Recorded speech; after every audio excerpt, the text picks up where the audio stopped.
క్రీస్తునందు ప్రియ దేవుని బిడ్డలందరికీ మన ప్రభువును రక్షకుడైన యేసుక్రీస్తు పరిశుద్ధ నామములో మీ అందరికీ శుభవందనాలు తెలియజేస్తూ ఉన్నాను. ప్రియ దేవుని బిడ్డరా,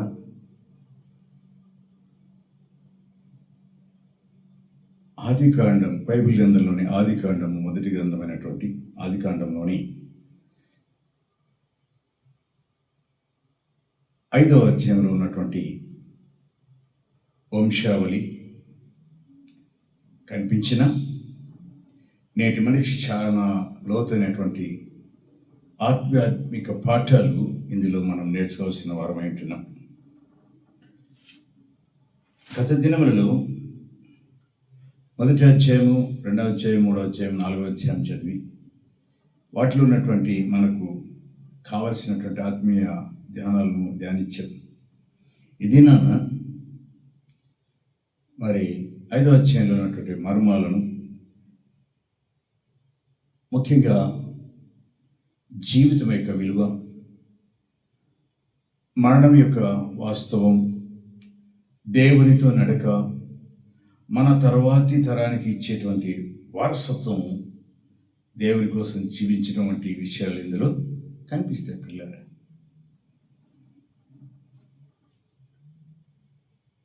ప్రధాన వాక్యము చదువుకొని ముందు సాగుదాం. 5వ అధ్యాయము 24వ వచనం.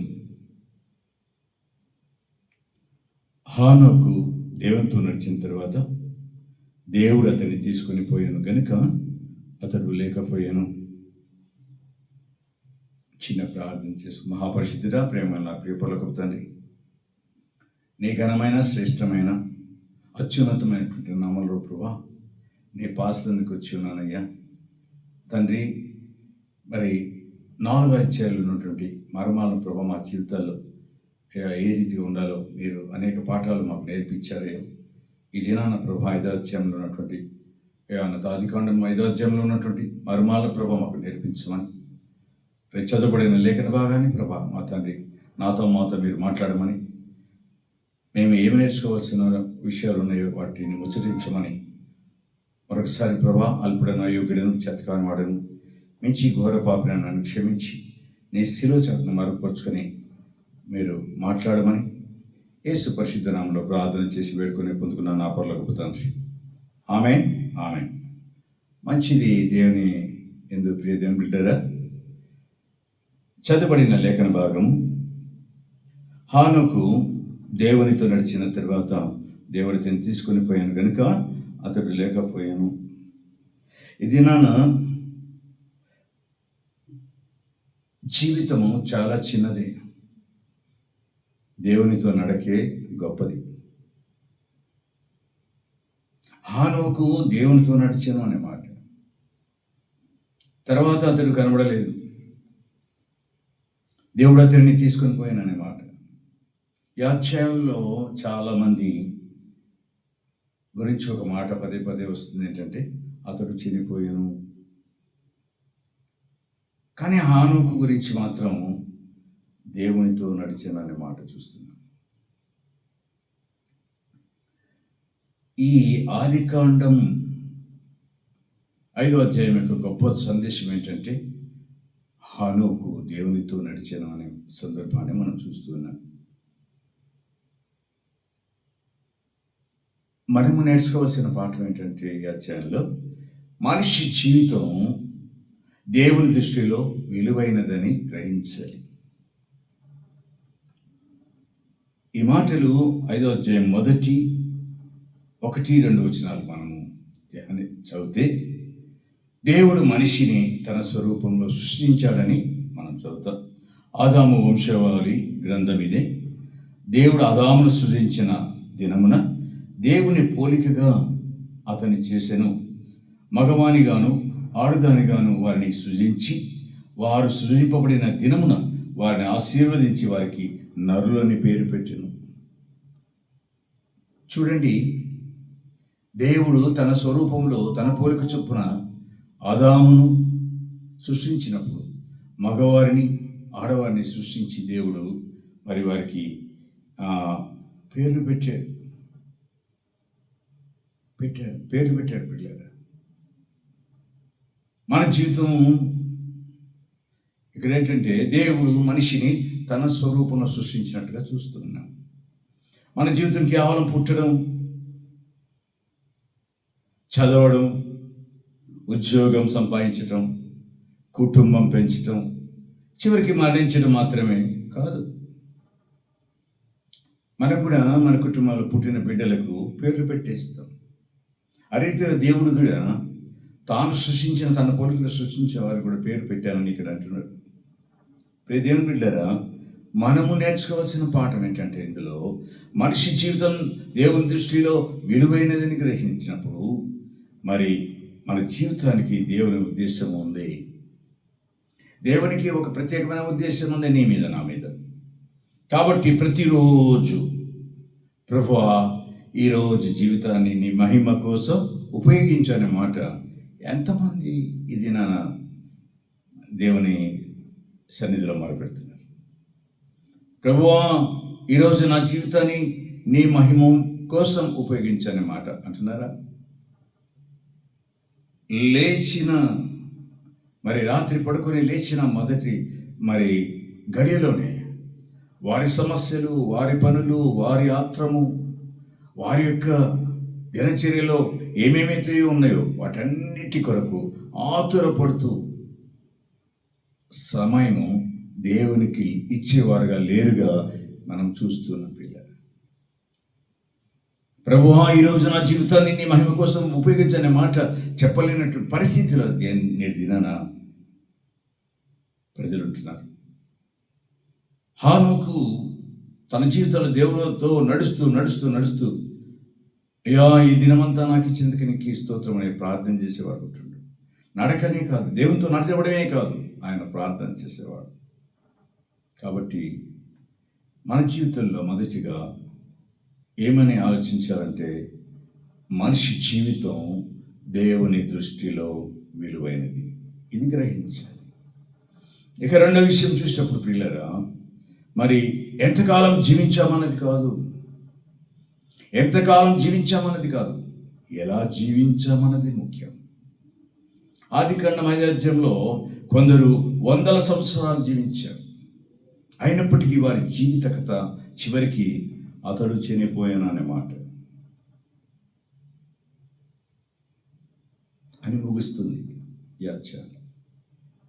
మరి మన ముందు ఉన్నటువంటి ప్రశ్న ఏంటంటే పిల్లరా, నేను ఎంతకాలం జీవించాను అనే దానికంటే నేను దేవుని కోసం ఎలా జీవించాను అనేది ముఖ్యమైనదని నేను ఈ దినాన్ని గ్రహించాలి. ముందుగానే చెప్పుకున్న మనిషి జీవితం చాలా చిన్నది, దేవుని యొక్క ప్రణాళిక గొప్పది.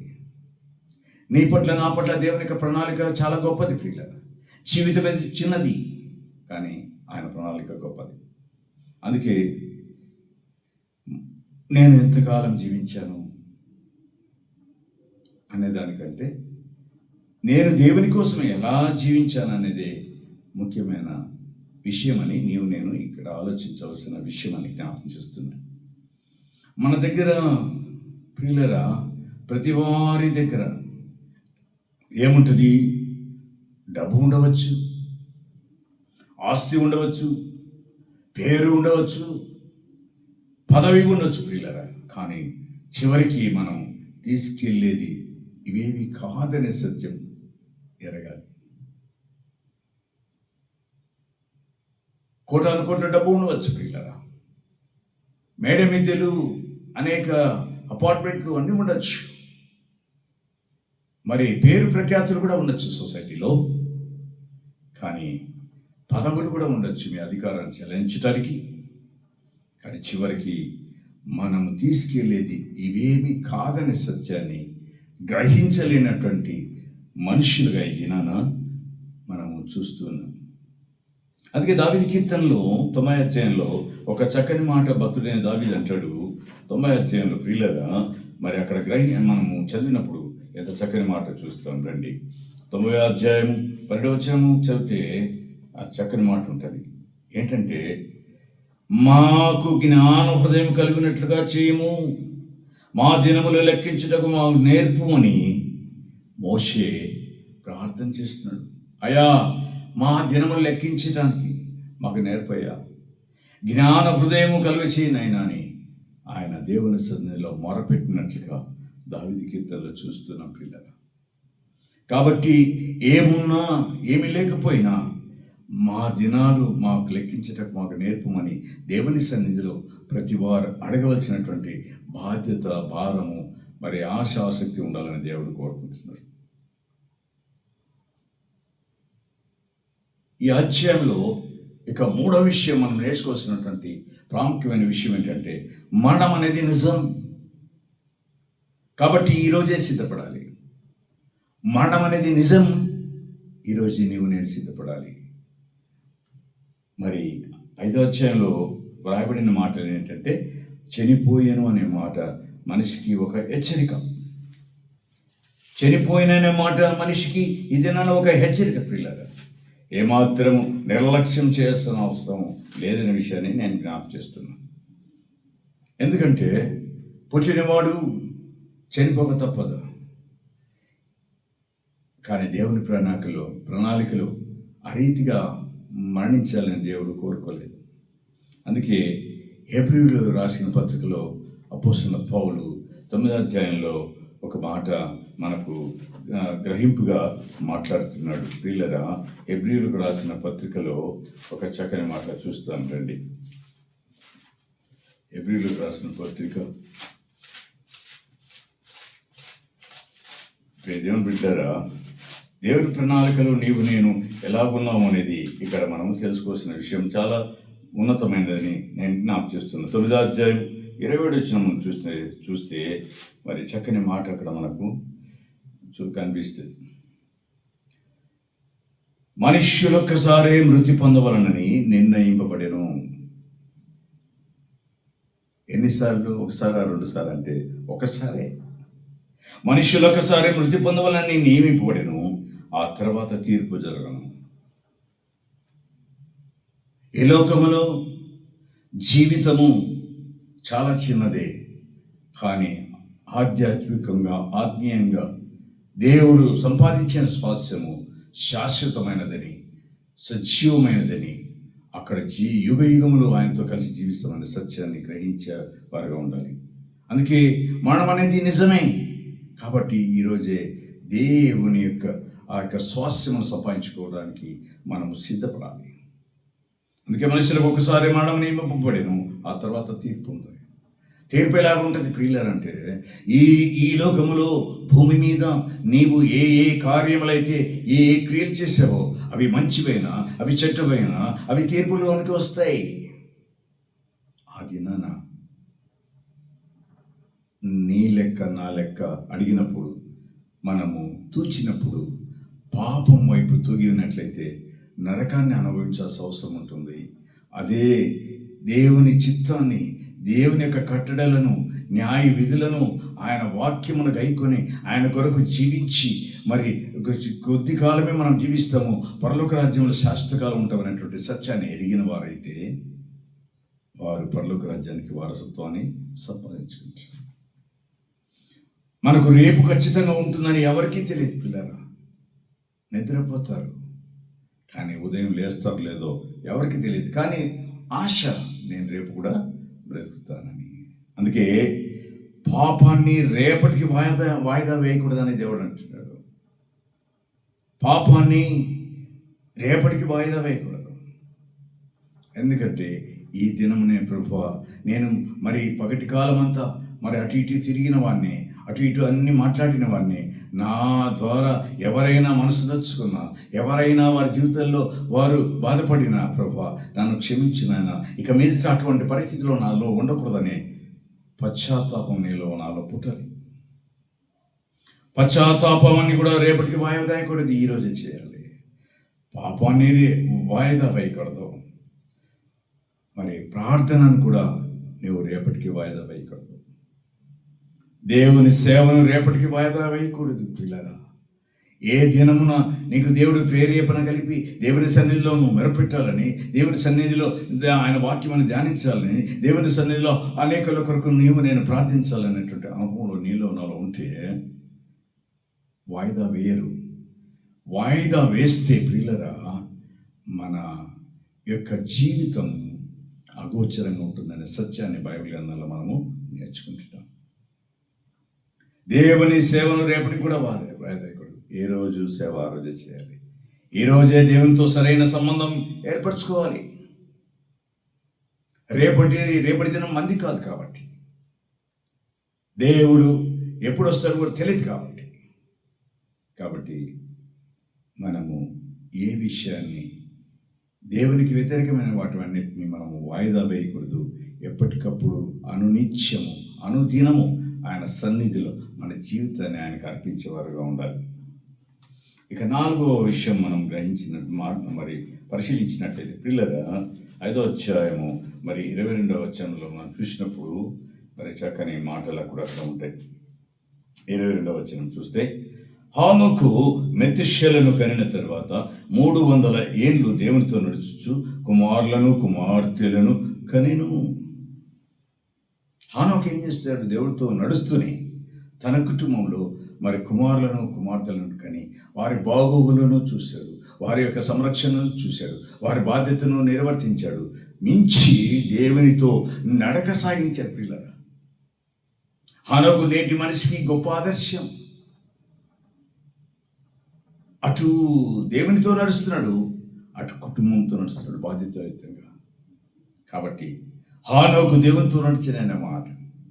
హానోకు గురించి చెప్పిన గొప్ప విషయం ఏంటంటే, అతని సంపద కాదు, అతని హోదా కాదు పిల్లరా, అతడు దేవునితో నడిచాను. ఈ లోకంలో అనేకులకు అన్నీ ఉండవచ్చు, కానీ దేవునితో నడకలేకపోతే మరి అది పాపమనే దేవుని వాక్యం సెలవిస్తుంది. అతను దేవునితో నడిచాడు. దేవునితో నడవడం అంటే ఏంటి ప్రియులరా? దేవుని మాట వినడం. దేవునితో నడవడం అంటే ప్రార్థనలో ఉండడం. దేవునితో నడవడం అంటే పాపాన్ని విడిచిపెట్టడం. దేవునితో మరి నడవడం అంటే దేవుని చిత్తాన్ని కోరడం. దేవునితో నడవడం అంటే ప్రియులరా ప్రతి నిర్ణయంలో దేవుని గుర్తించటం. అనగా నా స్వబుద్ధిని ఆధారం చేసుకోనకుండా దేవుని మీద ఆధారపడి సమస్తం ఆయన సన్నిధిలో నువ్వు నేను ఏం చేయాలంటే ఒప్పుకొని ఆయన మాట కొరకు ఎదురు చూసే వరంగా ఉండాలి. దేవుని మాట వినడాలి, ప్రార్థనలో ఉండాలి, పాపాన్ని విడిచిపెట్టాలి, దేవుని చిత్తాన్ని జరిగించాలి. ప్రతి నిర్ణయంలో దేవుని యొక్క నిర్ణయము ఉండాలి. గుర్తించాలి పిల్లలు. ఇది నన్ను ఈ అధ్యాయంలో ఉన్నటువంటి భాగం ప్రశ్న చేస్తుంది. అనంటే మనం దేవుని గురించి మాట్లాడుతున్నామా లేక దేవునితో నడుస్తున్నామా? ఇది నీ ముందు నా ముందు ఉన్నటువంటి ప్రశ్న. ఏ రీతిగా ఉన్నావో ఈ రెండు ఒకటి కావు. ఈ రెండు కూడా ఒకటి కావు పిల్లలు. ఏంటంటే దేవుని చిత్తాన్ని, ప్రతి నిర్ణయం దేవుని చిత్తాన్నిలో జరిగించినప్పుడే నీవు నేను దేవుని కుమారుడిగా దేవుని కుమార్తెగా ఉండగలుగుతాం. ఇక ఈ అధ్యాయంలోని 5వ విషయం ఏంటంటే పిల్లరా, చెడు కాలంలో కూడా దేవునితో నడవవచ్చు. ఎందుకు అనంటే నేటి దినాన మానవ జీవితం చెడులోనే నడుస్తుంది కాబట్టి దేవునితో నడిచేటువంటి అనుభవం రావాలి. ఆలోపు జీవించిన కాలం పరిపూర్ణమైన కాలం కాదు, అయినా అతడు దేవునితో నడిచాడు. అప్పుడు కూడా సరైనటువంటి పద్ధతిలో లేరు. ఈ కాలం చెడ్డది కాబట్టి నేను పరిశుద్ధంగా జీవించలేను అనేది కారణం కాదు పిల్లరా. ఆ దినాల్లో మరి హానోకు జీవితంలో కూడా అనేక రకమైనటువంటి వ్యతిరేకతలు, అనేకమైనటువంటి చెడు మార్గములు, అనేకమైనటువంటి పరిస్థితులు ఉన్నాయి. దేవునికి అయిష్టమైనటువంటి జరిగాయి. కానీ హానోకు దేవునితో నడిచాడు. చెడు కాలంలో కూడా, కాలం చెడ్డదే కాబట్టి మరి నీవు నేను పరిశుద్ధంగా జీవించలేని అనకూడదు, జీవించాలి. అందుకే మన చుట్టూ ఏమి మన వెంట కొడతాయంటే, మనం ఎక్కడ నిలబడినా ఎక్కడ విన్నా ఏమి వినిపిస్తాయంటే చెడు మాటలు వినిపిస్తాయి. ఏదైనా చూడాలనుకున్నా మరి చూసేదానికి వినోదం ఏంటంటే చెడు వినోదమే కనిపిస్తుంది. ఎక్కడైనా విందాము సరైన విషయాలని అంటే తప్పుడు బోధనలు వినిపిస్తాయి. మరి ఎవరితోనైనా ఈ చెడు సహవాసంలో కలిసినప్పుడు పాపులతో సహవాసం చేయాల్సిన అవసరం వస్తుంది. ఇవి అన్నీ ఉన్న దేవునితో నడవచ్చు. ఎప్పుడనంటే రండి చూద్దాం. ఎలాగనంటే అపోస్తలుడైన పౌలు ఫిలిప్పీ సంఘానికి రాస్తూ ఒక చక్కని మాట చెప్తాడు. అక్కడ వంకరయు అనే మాట, వంకరయు మరి చెడ్డయు తరములలో అనే మాట చూస్తాం. పిల్లరా, ఫిలిప్పీలకు రాసిన పత్రిక 2వ అధ్యాయం 15వ వచనం మనం గమనించినప్పుడు, కొందరు అసూయ చేతను కలహ బుద్ధి చేతను మరికొందరు మంచి బుద్ధి చేతను క్రీస్తును ప్రకటించుచున్నారు. వారైతే నా బంధకములతో కూడా నాకు శ్రమ తోడై చేయవలనని తలంచుకొని శుద్ధ మనస్సుతో కాక కక్షతో క్రీస్తును ప్రకటించుచూ ఉన్నారు. వీరైతే నేను సువార్త పక్షమున వాదించుటకు నియమింపబడి ఉన్నానని ఎరిగి ప్రేమతో ప్రకటించుచున్నాను. చూడండి పిల్లరా, అన్నీ ఉన్నాయి. అప్పుడు కూడా అసూయ ఉంది, కలహ బుద్ధి ఉంది, అక్కడ మంచి చెడ్డలు కూడా ఉన్నాయి. అదే మంచి చేత ఏం చేశారు? సువార్తను ప్రకటించారు. వంకరయు చెడ్డయు తరములలో ఉన్నప్పటికీ లోకములో జ్యోతులు వలె ప్రకాశించుచున్నారు అప్పటి అపోస్తలుడు. నేటి దినాన నేను ప్రశ్నించుకున్నప్పుడు మనం వేటి వైపు మన జీవితాన్ని నడక సాగిస్తున్నాం ఆలోచించమని ప్రభుపేట మిమ్మల్ని కోరుతున్నాను. పిల్లరా, హానోకు తన కుటుంబానికి ఆధ్యాత్మిక వారసత్వం ఇచ్చాడు. హానోకు తన కుటుంబానికి ఆధ్యాత్మిక వారసత్వాన్ని ఇచ్చాడు. పిల్లలు, ఆ మాటలు మనము ఆదికాండం 5వ అధ్యాయము 21-22 వచనాలు మనం చదివినప్పుడు అందులో ఉన్నటువంటి మర్మం ఏందో మనము గ్రహించగలము.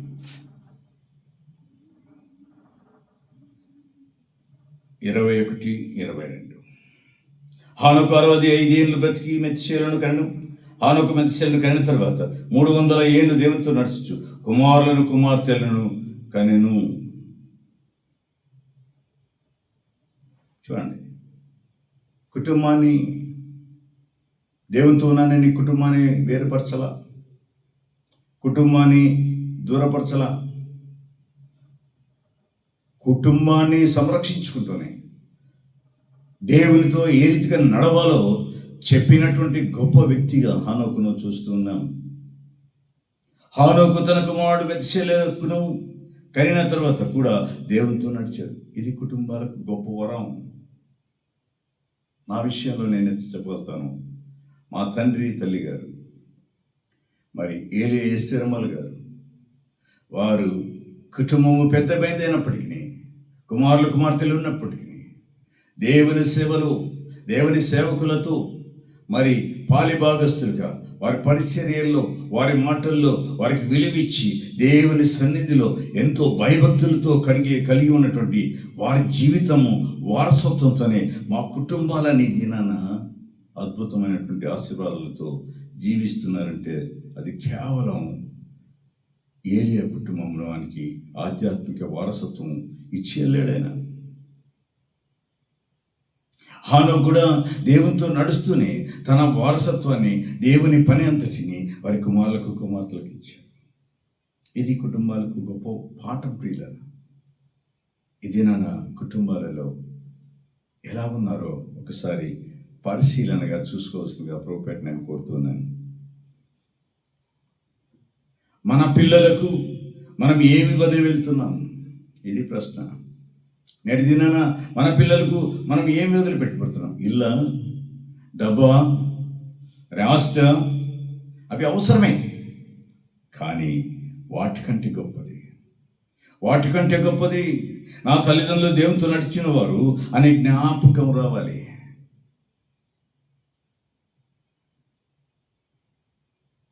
కాబట్టి జ్ఞానైన సొలొమోను చక్కని మాట అంటాడు, పిల్లలను పోషించుటలో ఎటువంటి జాగ్రత్తలు తీసుకుంటున్నారు తల్లిదండ్రులని.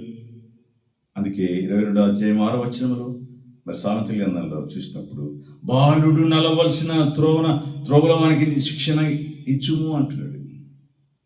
బాలుడు నడవలసిన త్రోవని నడుపు. నేటి దినాన చాలామంది చూస్తున్నాను పిల్లరా, నేటి టెక్నాలజీలో చిన్న పిల్లలైన వారికి ఈవెన్ సెల్ ఫోన్ పెట్టకుండా భోజనాలు పెట్టే పరిస్థితిలో తల్లులు లేరు. బహు భయంకరంగా నేటి దినాల్లో నడుస్తున్నారు. ఇక 7వ విషయం పిల్లరా, 5వ అధ్యాయంలోని 7వ విషయం పిల్లరా, దేవునితో నడిచే జీవితానికి దేవుని సన్నిధి ప్రతిఫలం దొరుకుతుంది. ఆదికాండం 5వ అధ్యాయం 24వ వచనంలో చూసినప్పుడు హానోకు దేవునితో నడిచిన తర్వాత దేవుడు అతన్ని తీసుకుని పోయిన కనుక అతడు లేకపోయాను. దేవుడు తీసుకెళ్ళాడు, దేవుడు తీసుకుపోయాడు. పిల్లలు దేవుడే తీసుకెళ్ళాలి. దేవుడు తీసుకుపోయినప్పుడే దేవునితో నడిచే జీవితానికి దేవుడి సన్నిధి ప్రతిఫలం ఏంటంటే ఆయన తీసుకెళ్తాడు, తన ప్రక్కలో పెట్టుకుంటాడు. పిల్లలు హానోకు జీవితం ఒక గొప్ప సాక్ష్యం. దేవునితో నడిచిన జీవితం వ్యర్థం కాదు పిల్లలు.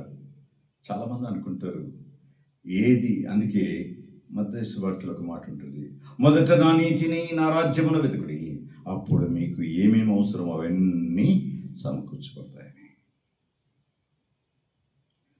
నీ చింత యావద్దు, నువ్వు నా మీద మోపు అంటాడు ఆయన. అందుకే హానోకు దేవునితో నడిచిన జీవితం వ్యర్థం కాలేదు, కాక చక్కని ప్రతిఫలం పొందాడు. దేవునితో వెళ్ళిపోయాడు. దేవునితో వెళ్ళిపోయినటువంటి అనుభవం హానోకును చూస్తూ నేర్చుకోవాలి. అపోస్తలుల పౌలు హెబ్రీ సంఘానికి రాస్తూ హానోకును అక్కడ గుర్తు చేస్తున్నాడు. 11వ అధ్యాయం 5వ వచనంలో ప్రియులారా, హానోకు మరణం చూడకుండానట్లు కొనుపోబడెను, అతడు దేవునికి ఇష్టుడై ఉండెనని సాక్ష్యం పొందెను. ఎంత చక్కని మాట అండి. హానోకు మరణం చూడకుండానట్లు కొనుపోబడెను, అతడు దేవునికి ఇష్టుడై ఉండెను, సాక్ష్యం పొందాడు. ఇది నాన్న దేవునితో నడిచేటువంటి నీకు నాకు ఇటువంటి సాక్ష్యం ఉన్నదా? మరణం చూడకుండా దేవునితో వెళ్ళేటువంటి అనుభవం ఉన్నదా?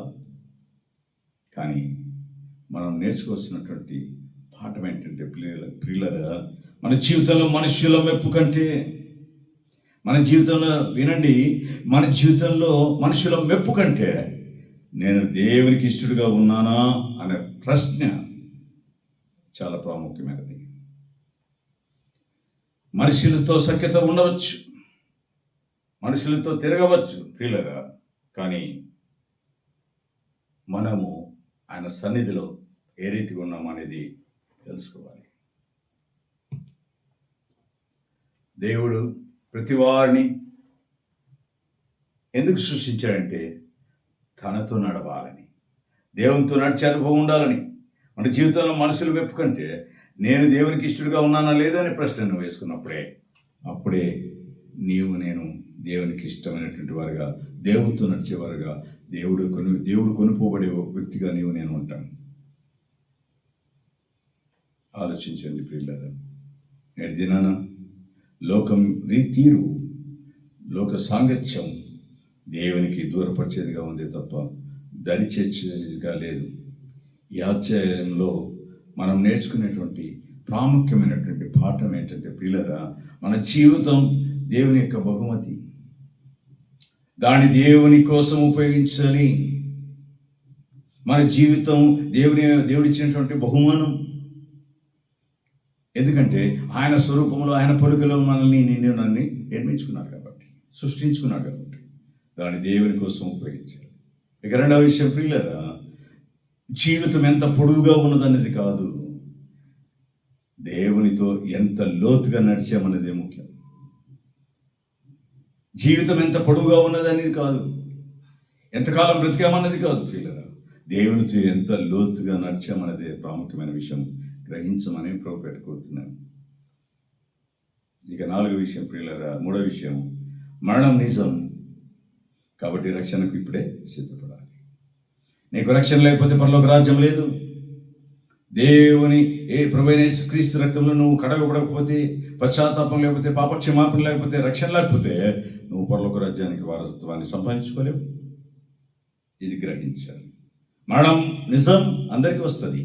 ఆ మరణము పాతాళానికి పోకుండా, నరకానికి పోకుండా ప్రభువైన యేసుక్రీస్తు వారు తన స్వరక్తం ఇచ్చి విలువ పెట్టి కొన్న రక్తంలో కడగబడిన నీవు నేనైతే ఖచ్చితంగా పరలోక రాజ్యాన్ని చేరుకుంటామనే సత్యాన్ని ఈ యొక్క దినాన నువ్వు నేర్చుకోవాలి, తెలుసుకోవాలి.